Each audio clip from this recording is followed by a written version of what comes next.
Madam Vice-Chancellor, a little over a century and a half ago, a remarkable young writer arrived on our shores. Thomas D'Arcy McGee came to Canada, an Irish nationalist, eager to discomfort Britain in any way he could, and thereby free his native Ireland from English bondage. His pen was fast, eloquent, and often barbed. His output, poems, essays, editorials, prodigious. But the new land soon quickly seduced him and turned him into a Canadian nationalist. He would act as the wordsmith of Confederation, bringing romance and passion to the construction of the first post-colonial nation. In a provocative essay entitled "The Mental Outfit of the New Dominion," McGee warned his new compatriots that a nation without a literature of its own would never amount to much. Literature would tell us what we had been, what we were, and what we might be. In 1979, another adventurous immigrant from the British Isles arrived on our shores, Charlotte Gray. Born in Sheffield, educated at Oxford and the London School of Economics, Charlotte displayed an early felicity for written persuasion. In England, she edited magazines, reviewed books, and wrote newspaper columns. When marriage carried her across the Atlantic, she brought with her her writer's kit bag.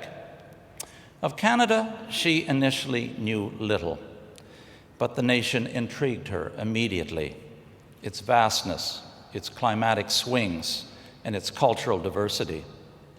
Political commentary and magazine journalism initially satisfied this curiosity. But the richness of her new homeland encouraged her to bite deeper. The writing of books would satisfy this abiding curiosity. Gray sees history as Canada's great historian Donald Carleton did, as a play of character and circumstance.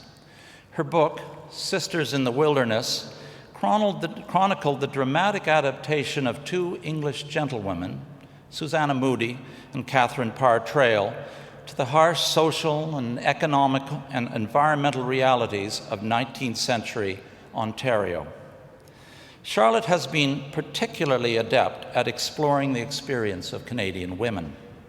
The suffragette Nellie McClung, the Indian poet Pauline Johnson, and Isabel King, the mother of our most successful Prime Minister, William Lyon Mackenzie King, have all gained a voice through Charlotte's pages. Men have, however, not escaped her inquiry, whether they be Alexander Graham Bell, the Canadian-born inventor of the telephone, or the rugged gold diggers of the Klondike. Gray's writing is academically rich in its research, yet gripping in its telling. She has made herself a national storyteller extraordinaire. She has become an apostle of national heritage, conveying her fascination with her adopted land on television, in newspaper columns, and most recently as chair of Canada's History Society. When the CBC launched a competition to identify the greatest Canadian, Charlotte Gray became the wholehearted champion of Sir John A. Macdonald. The nation has reciprocated this curiosity with awards: the Pierre Burton Award for popularizing Canadian history, a City of Ottawa Book Award, and an Order of Canada. But perhaps the greatest award has come in the bookstores and libraries of the nation. Her books are read by young and by old stock Canadians and by new Canadians. In the prescient words of Thomas D'Arcy McGee, Charlotte Gray has helped to build the mental outfit of our new Dominion. Madam Vice-Chancellor, in recognition of outstanding contributions to Canadian history and biography and the cultural life of the nation's capital, I request that you confer the degree of Doctor of Law honoris causa upon Charlotte Gray. By virtue of the authority vested in me by the Faculty Senate and the Board, I hereby bestow upon you the degree of Doctor of Laws, honoris causa, with all the rights, privileges, and responsibilities thereto pertaining. Congratulations, Dr. Gray.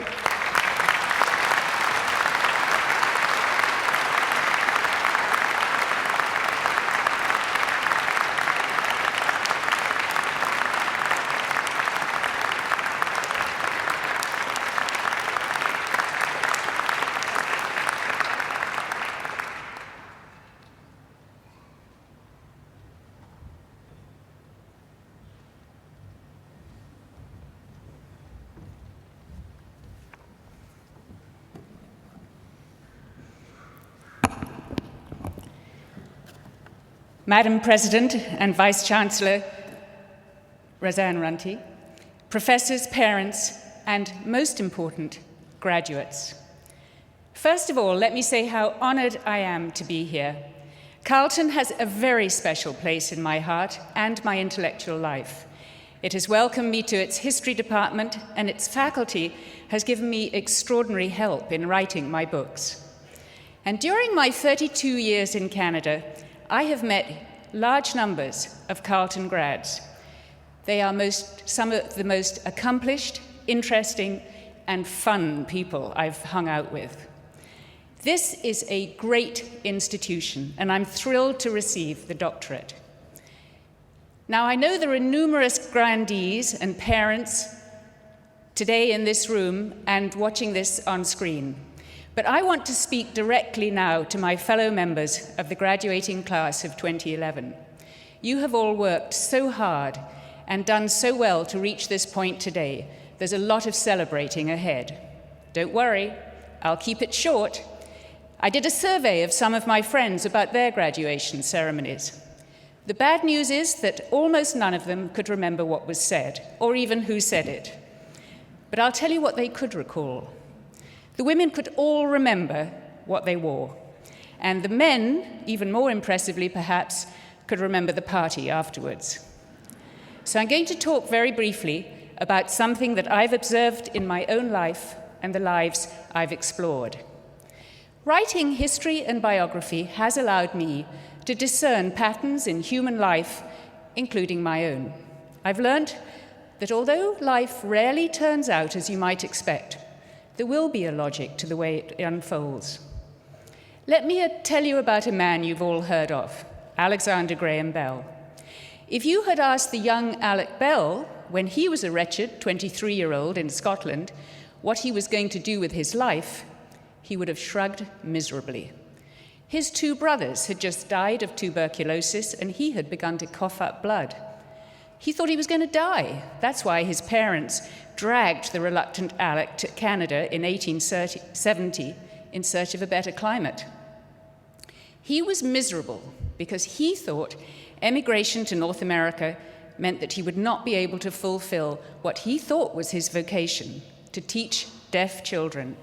What on earth was he going to do in the back of beyond in a poverty-stricken colony that had just become a dominion? But Alec had a hobby. He loved playing around with electricity and inventing things. In a way, he was the first OCD high-tech nerd, the Bill Gates of his day. The telephone, for which we remember him, was only the start.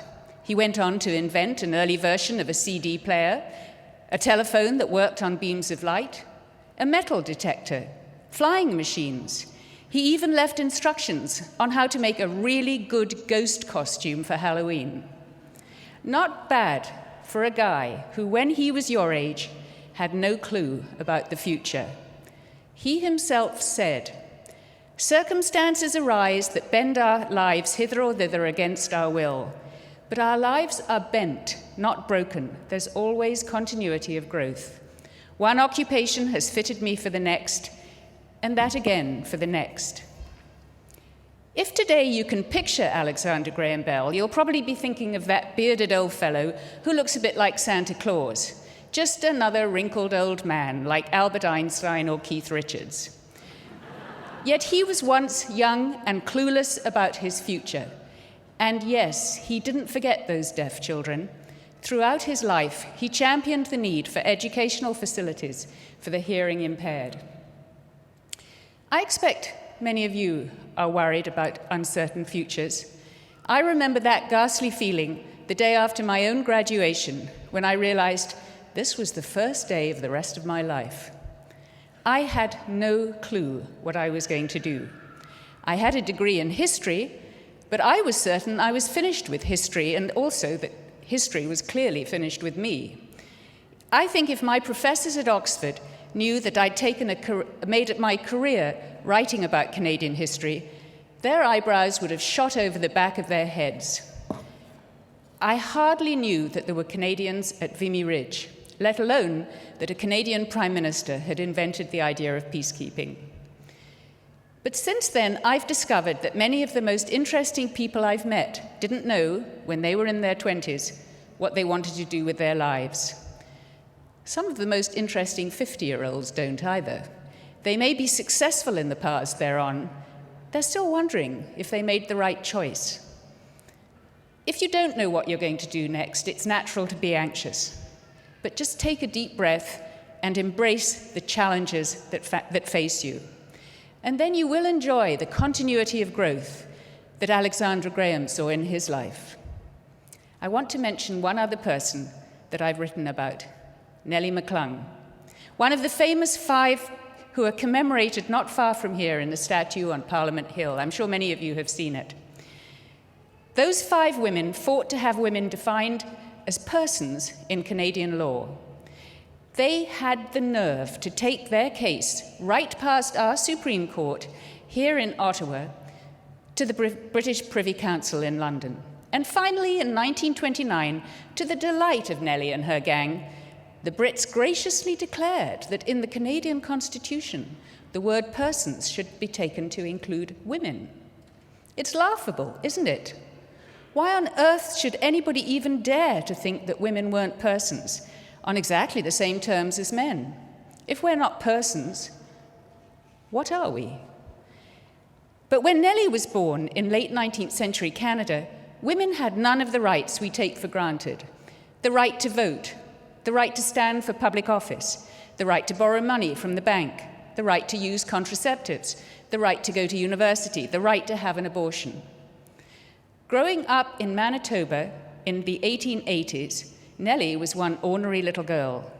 She was furious when she wasn't allowed to wear pants like her brother in running races. Her rather prim mother told her that it simply wasn't done. Although Nellie pointed out that the boys would always win if girls were going to be shackled by petticoats. She was particularly appalled when she discovered that a cow was considered more valuable than a young girl.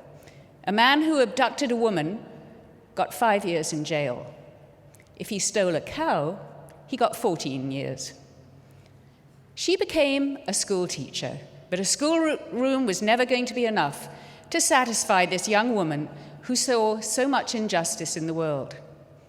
And as many of you know, before Nellie fought the persons case, she'd been in an even bigger battle. Nellie is remembered today as the leading figure in the campaign to get women the vote. Thanks to Nellie and her colleagues, in 1918, Canada was one of the very first countries to accept women's suffrage. But you know, Nellie didn't look around her when she was in her early 20s and say, "Oh, why aren't I on the ballot box on election day?"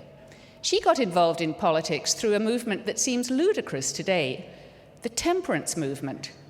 The aim of temperance advocates was to ban all alcohol sales, an objective that seems just about as plausible today as the attempt to stop people smoking marijuana.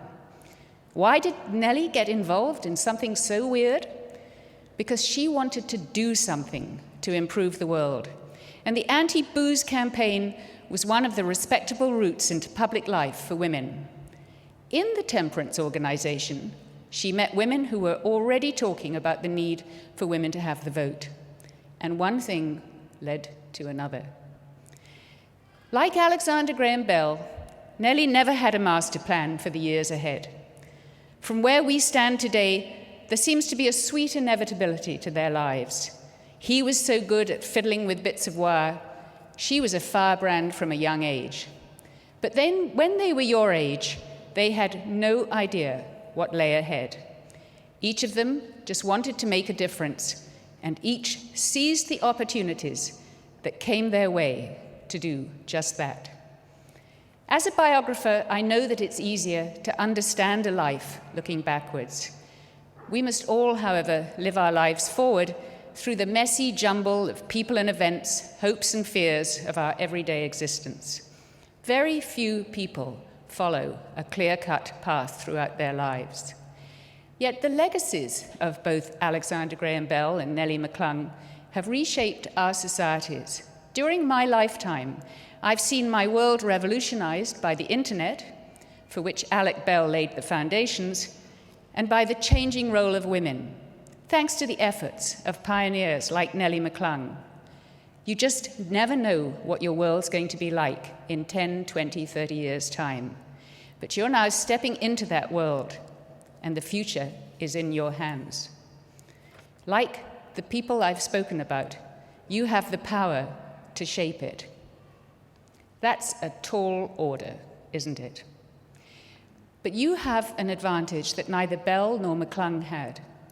Neither of them had a chance to go to university. These days, a post-secondary degree is almost the entry ticket into adult life. And you have that ticket in your life today. If you grasp the opportunities ahead of you, like Bell and McClung, you can make the world a better place for the rest of us. Your success today is what makes this day so special for you and your families. And I leave you now with my heartiest congratulations and the best wishes for your future. Thank you.